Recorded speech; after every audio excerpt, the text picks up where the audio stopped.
The club started way back in 1979. It was boys that were just local boys from Brighton. Got themselves together, decided to start a football team, and say the rest is history. For a long time it was just an amateur team. Done very well in the Scottish Cup. Won it a few times, 8 last count.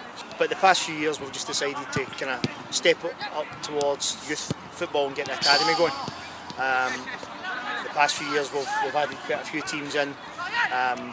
Starting off, one day we had a fun day for kids from the local area just to attend, just come down, have a bit of fun, have a game of football.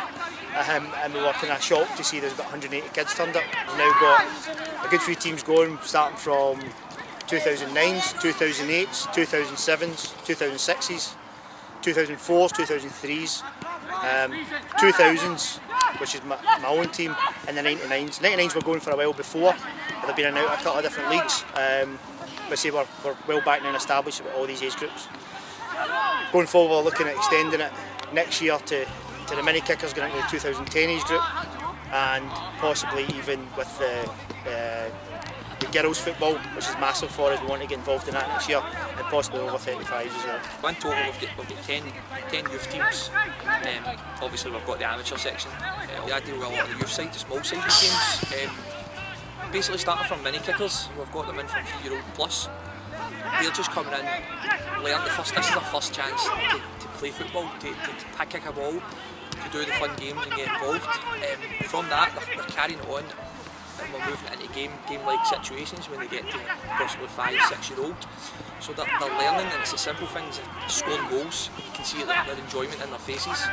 Growing up, it's similar. I played from 6-7 years old as well, playing boys club football in my local area. It was great. It was an opportunity to go and play, make new friends, have fun, pretty much enjoy a sport that you're good at and you also enjoy doing. Well, obviously the big difference that I see for myself to Jamie, I'm a lot older than Jamie. When I grew up, the facilities were nowhere near this. It was Red Ash, that was it. Boys club wise, it wasn't as many as you can get nowadays. The facilities are nowhere near what they are just now. You can see the determination and the pride the boys are taking in themselves when they're playing. It's fantastic to see. The unsung heroes are every single coach that's for us, because they put so much effort in. Coaches like Jamie, you're talking working full time, 40 hours a week at least, and then 20 hours he can be putting in a week at training, because he goes 2 and 3 nights, he goes to meetings, and that's just an example of one of the coaches. So the unsung heroes, I would say, are most of the coaches. They all put their shifts in. One fella that's didn't want to come on camera tonight is the main guy. He's been here from the start. It's Phil Blair. Phil Blair, say, was initially part of it all when it started as a player.